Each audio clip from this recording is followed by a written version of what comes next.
Roman de Gilles Marchand, Le soldat désaccordé.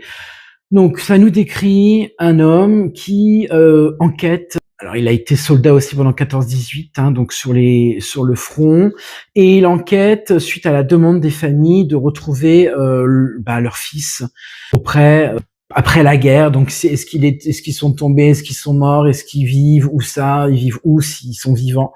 Et là, donc, ce jeune protagoniste va enquêter sur une demande bien précise d'une femme qui demande à rechercher son fils.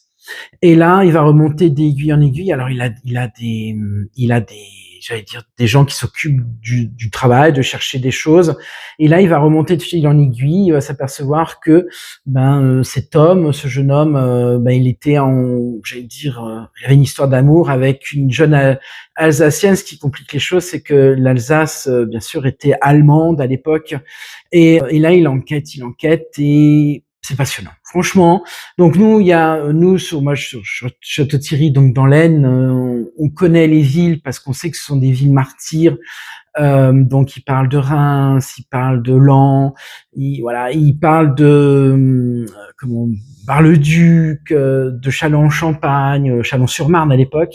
C'est bien écrit, c'est linéaire, c'est profond, on voit très bien le caractère des personnages, on voit très bien la dureté de cette guerre dans les tranchées, l'attente, les femmes au travail qui remplacent leurs hommes.